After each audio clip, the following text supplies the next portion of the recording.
But transition to retirement, it's different. It's on a different level. It's in a different playing field. It's like a completely different game.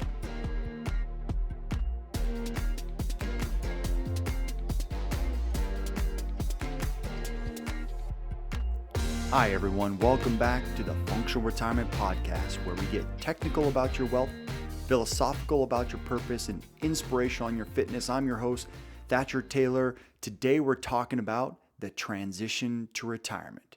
We're going to talk about what it looks like to wind down, how to shift your mentality and your identity, and then lastly, some financial adjustments to be aware of.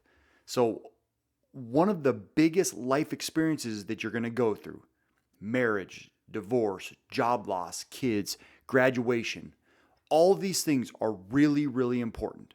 But transition to retirement, it's different. It's on a different level. It's in a different playing field. It's like a completely different game. It's different because the outcome or that transition, how this all shakes out, what it all looks like, is going to be dependent on all of those life events and experiences that happened up until then. You got to understand, accumulating the assets or the wealth and making these decisions along the way is completely different than the distribution process. Retirement is the culmination. It's like an entire book written, and then retirement is the start of another. So today's episode is going to be less nuts and bolts. If you want to get more nuts and boltsy, go check out my last podcast where we dissect long-term care. It was like walking through aisle 12 of Home Depot. And long-term care, some of you may or may not need it, so go check that out. But today is going to be more pragmatic, more qualitative. I can't always be technical. There's some really qualitative elements that are important to this whole retirement journey. And that's what we're going to focus on today, and we're going to talk about the transition to retirement. So first, before we start, I want to say thank you to everyone who's listening right now, or everyone that will listen to this podcast. I want to thank you so much for tuning in. All I want you to do is I want you, if you're on Apple or if you're on Spotify or if you're watching this on YouTube, wherever you're at, I want you just to go leave a review. That's all I want you to do. Just go leave a review, a really good 5-star review so we can help grow this a little bit more. The more reviews we get, the further we can reach and the more people we can help promote this mission of millions of people having an optimal retirement. All right, thanks for doing that. So let's now shift to the retirement mentality.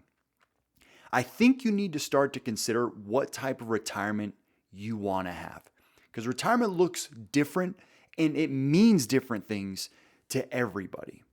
And I think the first place that you want to start is looking at retirement like a tree. And I want you to start with your family tree and evaluate their retirements. So when you're trying to ask the question, what type of retirement do I want?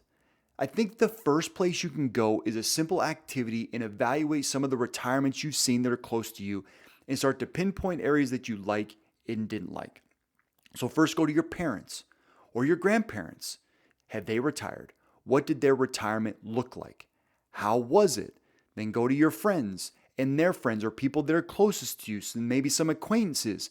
So you can start to look at what their retirement was like and start to pinpoint different areas that you think may be valuable. Now, everyone's retirement is different, and I know you probably don't have all the information about their particular retirements, but there are some areas of opportunity that we can pinpoint, like income.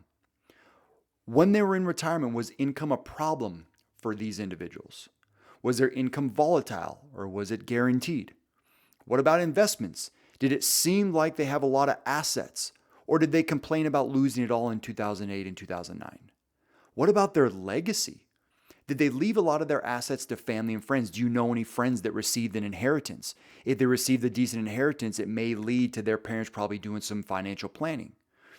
Did these people that are close to you have a plan in place, or was it a catastrophe when they passed, which I've seen? Did they keep working through retirement because they didn't have enough, or did they retire early? Were they living with family? Were they self-sufficient? Did they have long-term care? Or more importantly, when they were in retirement, did they seem happy, healthy, depressed, anxious? Were they mean and rude? Or were they kind and thoughtful? You can pinpoint all these little things in other people's retirement, and you can start to say to yourself, man, they were really happy and they got to travel a lot and they were able to leave a lot of money to their kids. That's what I want too. Because right there, you just named retirement goals. And you can see some other people are like, oh man, they were confined to a chair. They couldn't move. They were really, really old. Their mind was going. They were angry. They were upset. They were living with family. You can go there too and you'd be like, oh, I do not want those things to happen. So you can evaluate all this to think about what you want and build your vision, find what you like and didn't like, and you can start to prepare. And if you need to stop here for 5 to 10 minutes to think through this, do it. We're going to come back to this later, but you can start to think through this a little bit as I work through the next pieces of our podcast of basically 3 areas. We're going to talk about winding down strategies, the identity shifts in retirement, which is never talked about and often overlooked, and then some financial adjustments. Those are going to be the 3 things. So first, let's talk about career winding down strategies. Obviously, everyone's retirement could end up being completely different based on the life that they've had up until that point. But the best way I can describe the winding down or the initial transition is actually from a documentary I just watched about Jason Kelce. Now, I know that there's a lot of popularity around the Kelces right now because Travis Kelce's dating Taylor Swift and Jason Kelce's one of the best NFL football players. He's a center for the Philadelphia Eagles, and they like to talk about the popularity of those players as players. But there's one thing I pinpointed in the documentary, of course, certified financial planner, retirement planner. It was one of the big elements was Travis trying to decide whether or not he was going to retire. But there were a couple scenes within there where he was actually meeting with other players where they were asking him, what is he going to do when he retires? Now, the majority of you listen, in fact, all of you probably listening are not going to retire at 35 for making millions of dollars in an NFL career. But the mentality is the same. It doesn't matter the length of time. The mentality is the same that he was so committed to a passion of football for probably 20 years. And now that's going to go away and he's going to go into quote unquote retirement, where he's going to have to transition into something else. He's winding down his career and transitioning to something else. And if they start asking him, what are you going to do? He has all these ideas. He's going to be a farmer, or he might get into real estate, or he might even continue his podcast, which are all great ideas and great places to start. But the winding down process starts years ahead of time. Now, the winding down phase is going to look different for everyone. Some people need maybe a year to wind down. Some people need 5 or 10. But you've spent your life working or committed to some sort of career or passion. It could be tech, it could be engineering, it could be medical, the medical field. You could be a doctor, it could be teaching or sales or executive roles, whatever it may be. There's going to be a time when you start thinking about moving on. And you could say that that time that you start thinking is the time that you're starting to transition. It could be as early as your 40s, where you're planning for this future retirement, where maybe you're 45 and you want to retire at 55, so your transition is 10 years.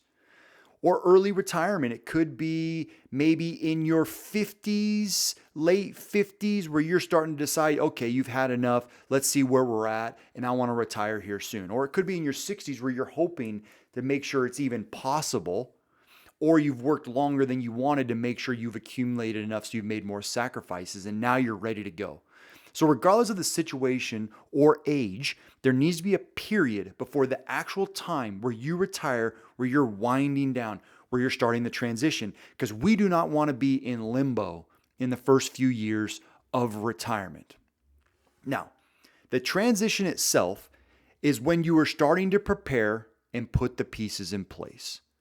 I think you should start to prepare for retirement at least 5 years prior to retiring. At least 5 to 10 would be ideal.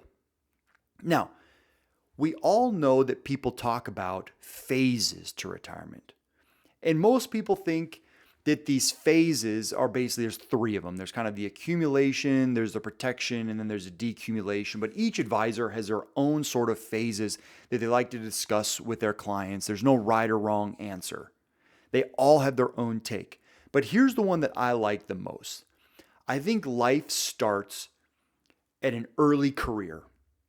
Stage one is the building of good habits in an early career, where it could be anywhere from 22, 23 to like 40, where you're really starting to build good habits and identify where you want to be. You're going to learn to invest. You're going to work on cash flow planning, maybe having kids. Then you're going to be in your mid-career, where the kids are getting a little bit older, maybe from 40 to 50, 55-ish, where you're really starting to get more strategic. You're managing competing priorities. That's where the kids are getting a little bit older. Choices are coming into play, funding retirement. The prioritization is becoming more and more important about prioritizing what's important to you. You're trying to diversify. You're trying to accelerate how much money you're adding. You're thinking beyond contribution limits and retirement plans, and you're thinking deeper on how to invest more. And then there's your late career. You're funding your lifestyle retirement. How do you determine when you can retire? And there's trends in healthcare costs that you're concerned about. You're reevaluating your financial planning picture. You're preparing for taxes. There's a whole lot of things that come into play late in your career. This is when I think the transition starts. Late career is when it starts. You can start thinking about it in mid-career and absorb it in early career like we discussed before, really evaluating what you want it to look like based on life's situations or other people's experiences, I should say. Then stage 5, I think, is early retirement, which is the new normal, how this new world exists. How do you fit in to this new world that you've created? And then there's late stage retirement, where you're at the end of your years. We don't exactly know when this is, but you're really starting to work through assets, or you're wanting to protect assets for the next generation. There's a big wealth transfer mentality that comes into play. So these are the 5 stages: early career, mid-career, late career, early stage, and late stage retirement. Those are the 5 stages that I like the most, because there's a lot that can happen within those, and they all can look a little bit different. You need to evaluate where you're at in these stages and what you want each stage to look like. If you've already passed by early career and mid-career, that's fine, but you need to evaluate what stage you're in and how you can impact the next stage positively. This is a really important component that you need to evaluate, is where you're at and what you want to do next. That's how you start to wind down, is you take a snapshot of where you're at and start to really figure out what it'll take to get you to where you want to go next. That's how you wind down. The next piece of the puzzle are identity shifts. This is the mentality. From worker to retiree is what we're going to transition. We need to reframe who you are as an employee of an organization, as a cog in the big machine, to you being a cog in your own complete machine. So it's becoming more apparent with research that among older adults, retirees are more likely to experience depression compared to those who are still working. The elevated risk of this, it reflects the intertwining of like the social and the physical and the biology and the psychological aspects of our world. It's becoming difficult to assess mental capacity in retirement, but depression is on the rise.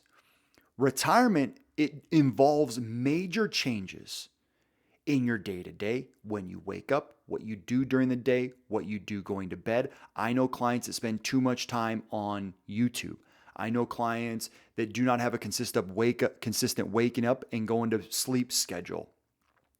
But also there's going to be changes to your assets, because now you're not getting the next paycheck from the employer.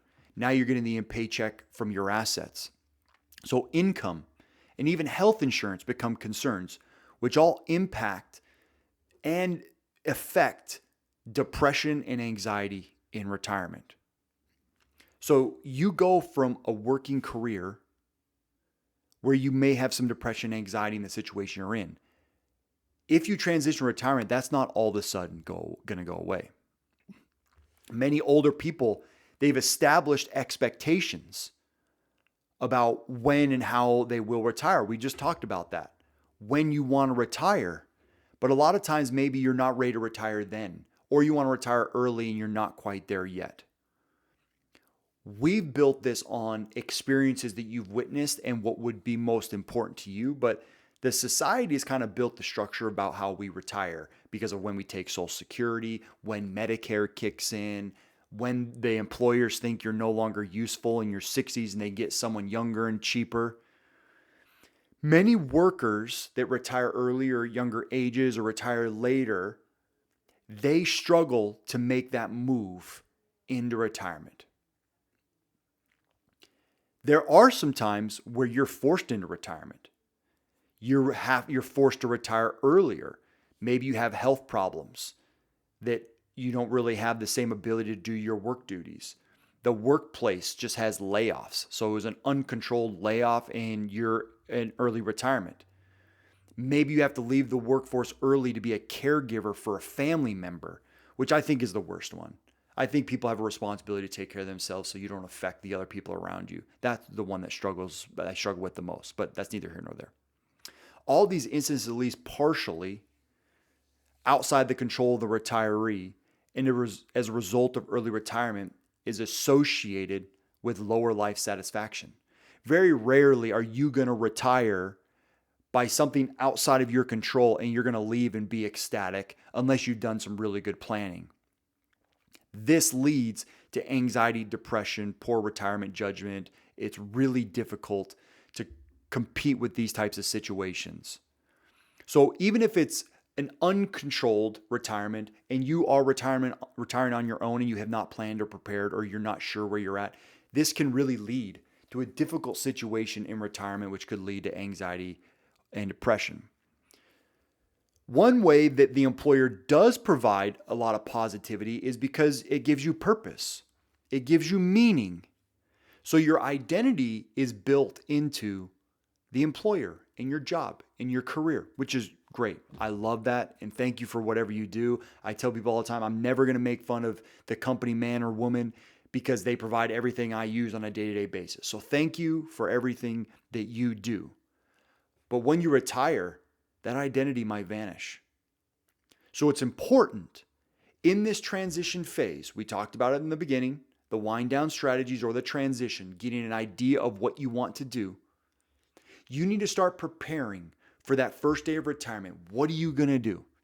How are you going to give back? What's your identity going to be? What's your purpose? Are you healthy? Are you active? Are you going to be confined to your house? Are you going to be able to get around? Are you going to be able to pay your bills? What's your income going to look like? What's your longevity? How does this all play in to what this is going to look like once you get to retirement? You might think that this is too difficult to start with, but I think it's the most important piece that you need to start with, and you need to start prioritizing time to think through how you're going to shift into retirement and what your identity is going to be. This part of the transition needs to start earlier.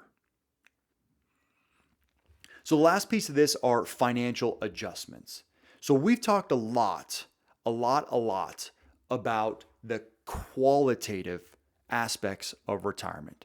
We've talked about when you want to start transitioning to retirement and when you want that retirement to be and what you want it to look like. And we've also discussed how you will find the mental and physical health in retirement to keep your identity and your purpose.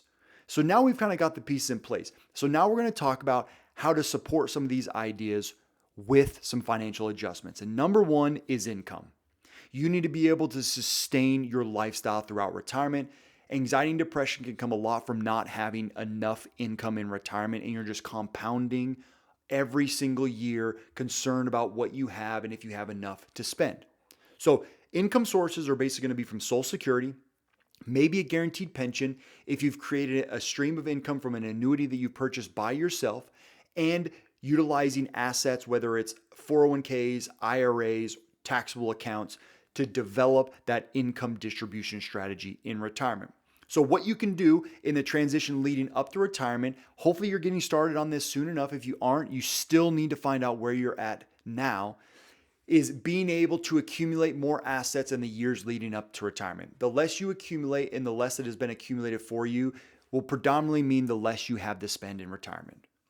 So accumulating assets by investing in retirement plans, IRAs, 401ks if you can, or just regular taxable brokerage accounts. Don't ever sleep on the regular taxable brokerage account as a retirement asset. These are going to be great ways to accumulate money in preparation for retirement. Next is Social Security. Taking Social Security at 62 is the earliest. 67 is the full retirement Social Security benefit. And age 70 is the maximum benefit. If you're taking them before your primary insurance amount or full retirement benefit, which is probably around 67 for the majority of you listening, you're going to get a reduced amount. You need to really decide on when you're going to choose Social Security. And I'm going to give you a tip. The biggest impact on when you should take your Social Security is what you think your longevity will be. If you're healthy going into retirement, try to delay your Social Security benefit as much as you can, because the break-even point for most people is going to be around 82 to 84. If you live past 82 or 84 and you took your Social Security benefit early at 62, you're going to lose out on a ton of money. If you pass away before 82 or 84, and obviously we don't know when we're going to pass away, but if your health is showing us that you're going to pass away earlier, taking your benefit earlier may be beneficial to you. But the break even is 82 or 84. If you live past those days, waiting until 67 and 70 is going to be most valuable to you. The next financial adjustment you need to make as you prepare for retirement is starting to budget and manage your expenses. I think people leading into retirement should have a practice year on the potential costs and expenses that they're going to incur in retirement once they get there. A lot of this is going to come from a calculation about how much fixed income are you going to get, and then how much you're going to need to supplement from your assets to cover those costs. It's really important to practice that potential first year number. So when you get to retirement, it isn't a spending shock to you having to potentially spend a little bit less because now you don't have the income. I think you need to discuss the lifestyle, the goal, and the vision with your spouse and what they want this all to look like. Number 3 is tax planning and optimization of your taxes. It's the idea of leading into retirement. How do you manage taxes? Because most people are going to be distributing from tax deferred accounts like IRAs and 401ks. All those dollars most likely, unless it's a Roth IRA, are going to be taxable to you. So maybe taking advantage of some tax scenarios now like Roth conversions or utilizing Roth 401ks may be valuable in your planning. The next piece is healthcare. 65 Medicare starts, but are you going to buy any supplemental Part D policies, maybe Medicare Advantage policies? How are you going to build in these extra potential costs? Or if you have too much income, are you going to be able to pay for IRMA, which you probably will. It's just going to come out of your paycheck. And IRMA is Medicare surcharges, where if you make too much money on your tax return, you're going to have some surcharges on your Social Security. That could be an issue as well. But tax planning is really important as you lead into retirement. One thing that I do for my clients is we do an estimated lifetime cost of taxation based on decisions now and how that can adjust things. But healthcare considerations are really important as well. Medicare, HSAs, and how that all plays in to your distribution strategy in retirement is going to be extremely important. And I know I kind of mix tax planning and healthcare together, but the reason they are kind of mixed together is a lot of the healthcare costs that you receive are based off the income that you get. And you might be spending an extra, on average, $5,000 a year on healthcare costs. So it's important to maybe save some money elsewhere to cover those types of costs in retirement. Those are some financial adjustments that need to be prepared for as you get ready to go into retirement. The transition should be a good one.